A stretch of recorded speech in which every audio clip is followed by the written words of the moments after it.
زکات مسلمان پر واجب ہوتی ہے، کافر پر زکات نہیں. بالغ پر زکات ہوتی ہے، نابالغ پر زکات نہیں. عقل مند آدمی پر زکات واجب ہوتی ہے، مجنون دیوانے اور پاگل کے اوپر نہیں. ان کے اوپر زکات واجب الگ نہیں ہوتی. کی ادائیگی کے لیے شرط ہے کہ آپ جس کو زکات کا پیسہ دیں مالک بنا کر دیں. یہاں پر بھی بڑی غلطیاں ہم سے ہوتی ہیں. زکات کی ادائیگی کی دو شرطیں ہیں، دو بنیادیں ہیں، اور دونوں میں ہمارے ہاں غفلت ہے. ایک غفلت تو یہ ہے، ایک چیز تو یہ ہے کہ زکات جب کسی کو دیں اس یقین کے ساتھ، اس اعتماد کے ساتھ دیں کہ جس کو دے رہے ہیں واقعی وہ مستحق ہے زکات لینے کا. یہ نہیں ہے کہ آپ کے اوپر زکات واجب ہو گئی اور آپ نے پیسے نکال دیے اور اب کوئی نہ کوئی تحقیق کی بس جو سامنے نظر آیا اس کو دے دیے. زکات ادا کرنے کے لیے بڑی بعض اوقات محنت بھی بہت کرنی پڑتی ہے صحیح جگہ زکات پہنچانے کے لیے. اس کو اتنا ہی ثواب بھی پھر ہوتا ہے، اتنا ثواب بھی انسان کو ملتا ہے. جیسے دیکھو ٹیکس جمع جب کرنا ہوتا ہے آدمی کتنے دھکے کھاتا ہے بعض اوقات ٹیکس جمع کرنے کے لیے، ہے نا، کتنی محنت مشقت اٹھانی پڑتی ہے. تو زکات میں بھی معاملہ یہ ہوتا ہے کہ جب زکات دینی ہوتی ہے تو یہ نہیں کہ بس زکات کے پیسے نکالے اور بس دے کے فارغ ہو گیا. ہمارے ایک دوست تھے، میں نے ابھی چند دن پہلے بھی ایک جگہ پر یہ واقعہ سنایا تھا بے تکلف سے. تو میں نے ان سے پوچھا اپنے دوست سے، میں نے کہا زکات پوری دیتے ہیں؟ کہنے میں پوری دیتا ہوں. میں نے کہا حساب کتاب کر کے دیتے؟ کہتے ہیں حساب کتاب کر کے دیتا ہوں. میں نے کہا کس کو دیتے ہیں؟ کبھی نہیں، میں زکات اپنی بالکل صحیح جگہ خرچ کرتا ہوں. میں نے کہا دیتے کس کو مجھے بتائیں. میرے دوست ہے، کہیں گے بیڈمنٹن کی ایسوسیشن ہے اس کو دیتا ہوں. میں نے کہا بیڈمنٹن کی ایسوسیشن کیا کرتی ہے؟ کہتے بیڈمنٹن کی میچ کرواتی ہے. تو اور اب سر سے بلا ڈال دی، خرچہ کیا لیکن بے مصرف، کسی کا فائدہ نہیں. یہاں پہ غریب بھوکے مر رہے ہیں، اللہ معاف کرے، خودکشیاں ہو رہی ہیں، کیا کیا مسائل لوگوں کے ساتھ درپیش ہیں، اور یہاں ایک مخلوق ہے کہ زکات کا پیسہ بالکل الٹ ٹپ جگہوں پر خرچ ہو رہے ہیں. کوئی حساب کے کوئی دیکھنے والا ہی نہیں کہ کہاں جا رہے ہیں، وہ خرچ کہاں ہو رہا ہے. یہی زکات کا پیسہ صحیح طریقے سے اگر ہم محنت کر کے دیں تو میں یقین سے کہتا ہوں کہ ہمارے معاشرے میں نہ کوئی بھوکا سوئے، نہ کوئی ننگا پھرے انسان، نہ کوئی ہاتھ پھیلانے والا کسی کے سامنے ہے سوائے اللہ سے. تو وہ خرچ نہیں، جگہ پہ جاتا نہیں ہے پیسہ. اس لیے پیسہ زکات کا جب دیں تو جس طرح محنت ہم اپنے پیسہ کمانے کے لیے کرتے ہیں، جس طرح فکر ہم اپنے پیسے کی اس بات پر کرتے ہیں کہ ہمارا پیسہ بیکار ضائع نہ ہو، فضول خرچی میں استعمال نہ ہو، غلط جگہ پر نہ خرچ ہو جائے، اسی طرح ہمیں اس بات کی فکر کرنی چاہیے کہ پیسہ ہمارا زکات کا صحیح جگہ پر لگ جائے، صحیح جگہ کے اوپر استعمال. تو ایک بات تو یہ کہ اس کی فکر کر کے دینی چاہیے کہ جہاں پیسہ دے واقعی وہ مستحق ہو زکات لینے کا اور ضرورت مند ہو. دوسری چیز زکات کی ادائیگی کے لیے ضروری ہے کہ آپ اس کو مالک بنا کر دیں. یہ شریعت نے شرط رکھی ہے، تملیک جس کو کہا جاتا ہے، مالک بنا کر دیا جائے. اگر کسی کو زکات کا مالک بنا کر زکات ادا نہیں کی، زکات ادا نہیں ہوگی. مثال کے طور پہ، اسی لیے آپ نے یہ بات سنی ہوگی، پڑھی ہوگی بزرگوں سے، ان کے بیانات میں آپ کو علم میں ہوگی یہ بات کہ بلڈنگوں کے اوپر زکات نہیں لگائی جا سکتی. آپ نے بلڈنگ بنا لی، بلڈنگ کھڑی کر لی، اس پر زکات نہیں، کیونکہ وہ بلڈنگ کسی کی ملکیت میں نہیں، وہ عامت الناس کے فائدے میں یا اپنی ذاتی ضرورت کے لیے. اس لیے زکات میں ہمیشہ غریب کو مالک بنا کر دے کہ غریب جو ہے وہ مستحق جو ہے وہ مالک ہے، جو دل چاہے اس کا کرے. یہ شرط بھی شریعت نے اس لیے رکھی تاکہ اصل مستحق کے پاس پیسہ پہنچے. آج اس معاملے میں ہمارے ہاں بہت کوتاہیاں ہو رہی ہیں، بہت گڑبڑ ہو رہی ہے. لوگ بڑے بڑے اداروں کو زکاتیں دیتے ہیں، اگر وہ ادارہ زکات کے پیسے کو صحیح جگہ استعمال کر رہا، جیسے آپ نے ہاسپٹل میں زکات دی، کسی رفاہی ادارے میں زکات دی اور اس نے وہ پیسہ غریبوں کے اوپر خرچ کر دیا، کوئی ہاسپٹل ہے علاج معالجے پہ خرچ کر دیا، دواؤں پہ خرچ کر دیا، کوئی ادارہ ہے اس نے ساز و سامان لے کر غریبوں کو دے دیا، وہ تو ٹھیک ہو گیا، وہ تو صحیح ہے. لیکن اگر اس پیسے سے اس ادارے نے مشینیں خرید کے رکھ لی، اس ادارے نے بلڈنگیں بنا کر رکھ لی، اس ادارے نے کوئی اور تحقیقاتی ادارہ کھول لیا، تو وہ زکات ادا نہیں ہوتی.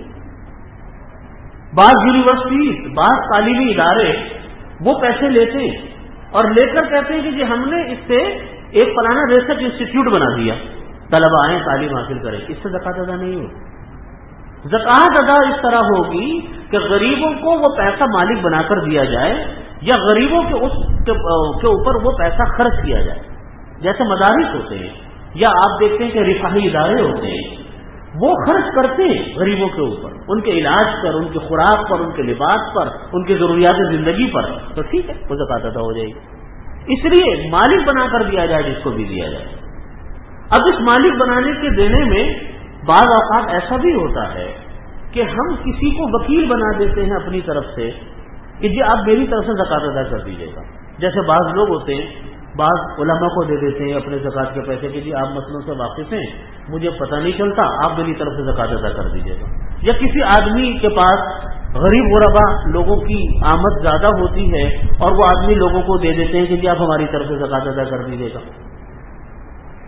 تو یہاں پر دو صورتیں ہوتی ہیں جس کو ہم کہتے ہیں وکیل بنا دینا زکات ادا کرنے کا۔ خود نہیں زکات ادا کر رہا بلکہ اپنا قائم مقام اور وکیل کسی کو نامزد کر دیا۔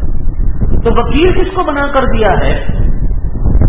اس وکیل کو اگر آپ نے متعین طور پہ کہا تھا کہ فلانے آدمی کو دینا، تب تو اس کو فلانے آدمی کو دینا ہی ضروری ہے۔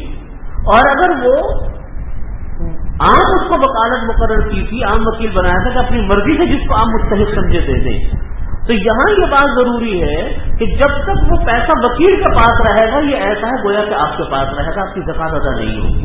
زکات اس وقت ادا ہوگی جب وہ وکیل آپ کے پیسے کو صحیح جگہ کے اوپر لگا دے گا۔ بات سمجھ آ رہی ہے؟ اس لیے بعض لوگ اپنے زکات کے پیسے کو کسی دوسرے کے حوالے کر دیتے ہیں، تو اس سے بھی خیال کرنا چاہیے کہ وہ ایسے آدمی کو وکیل بنائے جو ذمہ داری کے ساتھ آپ کے زکات کے پیسے کو ادا کرتے ہیں۔ تو دو چیزیں ہو گئی، زکات کو صحیح جگہ کے اوپر لگانا اور زکات کی رقم کو مالک بنا کر دینا، یہ لازمی ہے۔ اور تیسری شرط جو ہے زکات کی نیت کر کے زکات کو ادا کرنا، نیت اس کے اندر ضروری ہے کہ آپ نیت کر کے زکات کو دیں۔ اب دیکھیے یہاں پر ہوتا کیا ہے، ایک آدمی جس کو زکات کو دے رہا ہے اس کو زکات کی نیت کا ہونا ضروری، مال کو جس وقت ادا کر رہا ہے اس کو زکات کی نیت کا ہونا ضروری ہے۔ اگر مال دیتے ہوئے زکات کی نیت نہیں تھی اور اس نے کسی دوسرے کو قرضے میں رقم دے دی، یہ بہت لوگ سوال کرتے ہیں کہ ایک رقم میں نے کسی دوسرے آدمی کو قرضے میں دی، اس نے قرضہ لوٹایا نہیں، اب میں اس پیسے کو زکات میں شمار کر لوں، تو یہ شرعاً جائز نہیں، اس لیے کہ جس وقت وہ مال آپ کے پاس سے جا رہا ہے اس کو زکات کی نیت کا ہونا ضروری ہے۔ ہاں یہ ہو سکتا ہے کہ ایک آدمی نے آپ سے قرضہ مانگا کہ جی مجھے آپ قرضہ دے دیں، آپ نے اس کو جب پیسے دیے آپ نے اس کو بتایا تو نہیں، لیکن پیسے دیتے وقت آپ نے اپنے مال کے اوپر زکات کی نیت کر لی تھی کہ میں زکات دے رہا ہوں، اس کے اوپر ظاہر نہیں کیا کہ میں یہ زکات دے رہا ہوں، اس کے اوپر تو یہی ظاہر تھا کہ یہ قرضہ ہے، لیکن اس آدمی کی واپس لینے کی نیت نہیں تھی، تو اس طریقے سے زکات ادا ہو جاتی ہے، زکات اس طریقے سے ادا ہوگی۔